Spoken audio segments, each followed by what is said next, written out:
Okay, so here we go. So today's our last meeting to cover the last little bit, which is his crown. And his crown, the spokes of his crown are done in like a diagonal mosaic. In order to get the full effect of the fireworks, you kind of need a little bit of a longer stitch. You get the effect with the basket, but just a little bit more of that sheen.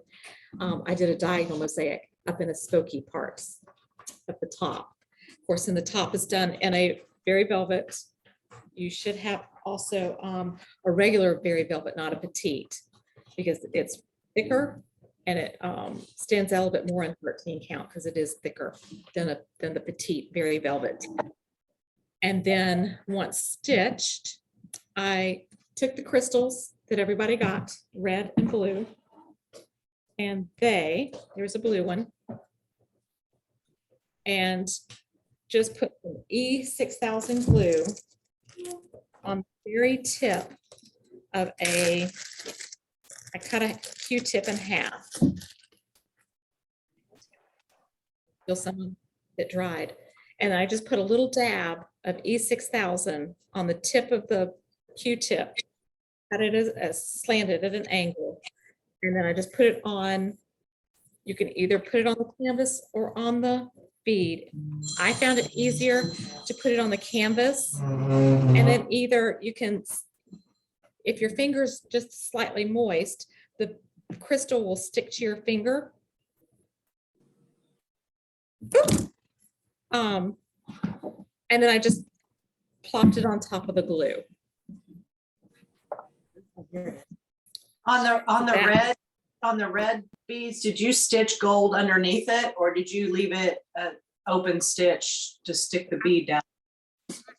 Actually, they say you can do either way. So you can either stitch it underneath or you can leave it open. I actually stitched it and it's got a red stitch underneath, because if I in the future were to lose a crystal, Oh, that's a good point. an empty hole there. So I did actually put those on top of the stitch, but that is personal preference.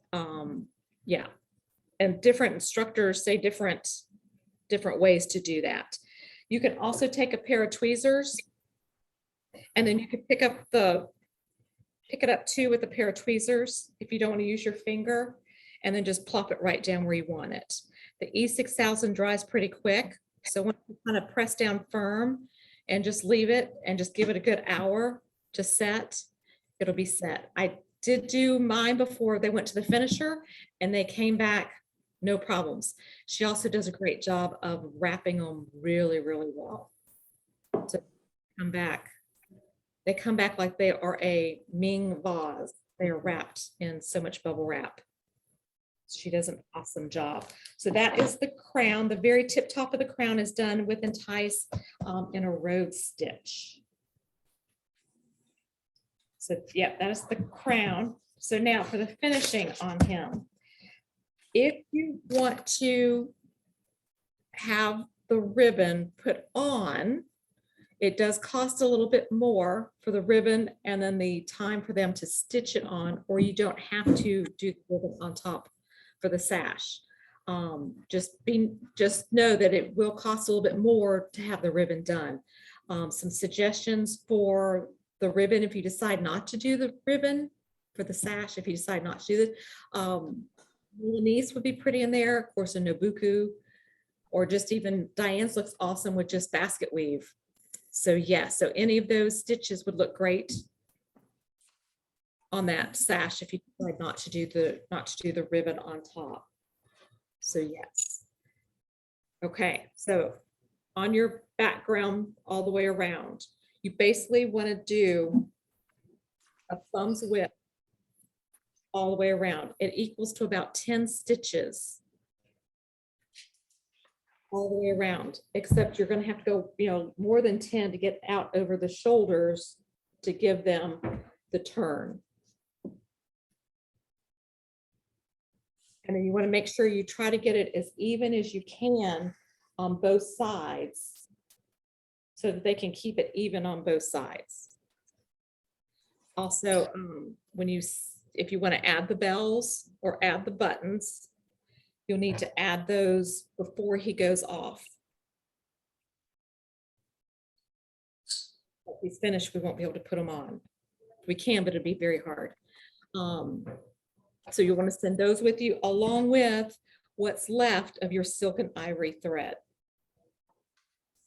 Because if they need to add a couple extra stitches or a row or so, they're happy to do that as long as they have it. It delays getting it finished. If they have to contact us, we have to get it from you and then we have to ship it to them. If you just go ahead and send it with it, it'll get back faster if they need to do that. I think that was about it for the finishing. And then, yep, you can just decide whether you just want to go with the color on that match the background and whether you want how much of a grommet you want on the side, but we can decide all the finishing stuff when we get there. What's the approximate cost to finish him? I think he was about, I want to say, honestly, I think he was about $350. Okay. I'm gonna estimate, let's call it a 400-ish. Somewhere in that range, depending on fabrics, and I can get I don't recall exactly how much Andrea's was off the top of my head. I can go back and look. The other thing is the time for that is we're gonna all need to be patient. He's not going to be back by Christmas, unfortunately. We're probably looking at least 6 months, 8 months for that to come back. So if we can get it January of 23, we'll have it back for Christmas of next year. That finisher is one of our best finishers, but because she's so good, her work is so fabulous. It's meticulous. It's slow. So we all just need to be patient, but I can get a better price and maybe have Andrea send a quick email out. I can do that. Yeah. I can't remember how much that costs, but it will depend on what your fabric choice. I know Andrea put a beautiful silk on the side. If you want velvet, that might change the price a bit, and how wide your gusset is on the side. There's a lot of factors that will change the price. So you can't put a definitive cost on it. We can get close. It's not a cheap object to finish just because of it's pretty labor intensive also with the sash. I'm not trying to be evasive. There's just a lot of moving parts to that one. Does that make sense? Yes. Of course. Yeah. Thank you. Yeah, she's not local, but again, this is pretty much all done by hand. And so it just takes a while. Yeah, because I wasn't gonna send mine because I did a second one, and she told Kristen, she said, go ahead and get it on in and go ahead and get it in the line to get it finished. Because she just makes sure everything is meticulous as it's being done and before it's sent back. So she is very, very, So the sooner you get it done, get it to us, and I'll get it to her and get in the queue. And if what you can do is when you send it to us, I'll send it to her and say, please call with an estimate on cost. And, maybe what's the cost differential between silk and velvet. Unfortunately, it's probably not a dramatic difference. Just because I think the labor is what's driving the cost. But the sooner you can get it done, the sooner we'll just go in her queue. But that's kind of where we're at with that. So just get it to us and we will get in her line. And I don't know if it would help if we had 3 or 4 of them. Maybe that one, she could Do them all at do once. them and all kinda- at once and, get a little Yeah. production line going, but they're stunning, and they're some of them, the prettier things that I see coming back from her. It's stunning. I just love it. That's cool. Okay, so when you get ready to send him back, don't forget your extra background. And then if you're going to do the sash, and you wanna add a brooch on top, make sure you send those back with it. So yes. Okay, any questions? Oh, also, and if you have a request for a color that's not the same as the background, make sure you indicate that. If you want it to be red or blue, just indicate that. And when I get it, I'll call you and we can talk about it further. But if you want something different than that cream color, or sand color, just indicate that. And Andrea, Hey, Ashley. hey, how are you? Good. How wide is the gusset on yours? Probably 2 inches. Okay, and then when we're trying to make a smooth transition around his shoulders and then his hair and up beside his crown, how do you do that smoothly? Yeah. I mean, you go in like 2 and then 1 and then without it It's not gonna matter. It doesn't have to be smooth. Just as long Okay. as enough rows to make their turn. It doesn't have to be smooth. okay. I mean, because sometimes when I'm trying to do it, I feel like it's too Jagged. severe. Right.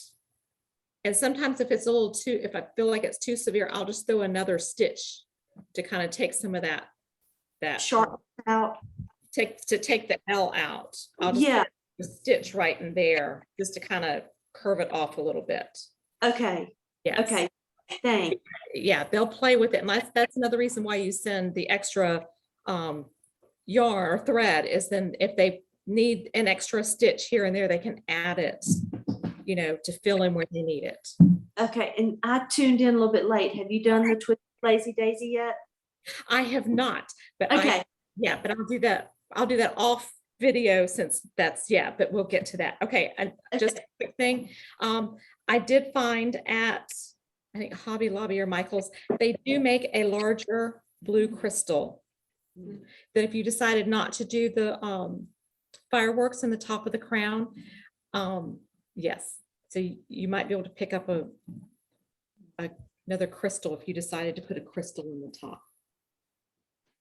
And this is the size crystal, April, that we will, when we do the Blue King, when we do the next one, we'll do these big And that's crystals. going at the top, or it's going? where the- Yeah, goes where- you could put it here at the top where the blue, Oh, where the blue. yeah, where the circles are. blue, yeah, right there between the red it. dots. So yes, you could add the big crystal right in here between each of the red. And then just do that continental underneath. Yeah, yeah. So yes, that's just another option out there. So yes, okay. So we've had a request to do another Nutcracker. And so Lisa and Kathy have gotten the red. Kristen's got the red. Then April and I have the blue on order. So if you would like to join us, oh, and Kristen's got both. The red and the blue. So if anyone would like to and it would be something very informal. Kristen's got a third one coming too. Ooh, she's a Nutcracker queen, king, She's a queen. little crazy. He needs friends. He does It's the need white, the friends. blue one. Oh, you got the, Oh, you a got girl? Oh. Husband and wife. Yeah. Okay. Yeah. I'd say mine are Yeah. yours. Yours So is yes, mine. so they're on the Susan Roberts website. If anyone would like to join us, you're welcome to. If we get enough people, then we can do it again, sort of like this, and kind of get together. I actually printed off last night and started coming up with threads and stitches for them both last night. And I'll start looking for some of it has larger areas. It's got places on the belt for crystals. And so I'll kind of start keeping an eye out for those. Andrea is Yes. on it. So yes, if anyone would like to do another one, there is a group doing another one, so you would not be out there all alone. So yes, again, this is the last class, but I am still available by email, text, call. If anyone, as you're proceeding along and have any questions, I'm still here for you. Tell them when they send it in for finishing, just. Yes, Kristen says when you send it in for finishing, if, when you put it in the box, make sure you insure it as you send it. Because the post office is less apt to lose it if it has insurance on it. And then to put it to the attention of Kristen. And then when she starts filling out the form, if she has any questions, she'll give you a call and talk over. And then she can send whatever pictures to Cheryl to get an estimated, price and options and all. So yes, so there we go. All right, thank you. You're very welcome. Okay, I'm going to stop recording. So if it's good, you're good, and I'll stop recording and I'll show Ashley how to do that twisted lazy daisy. All right, thank you. Thank Bye-bye. you.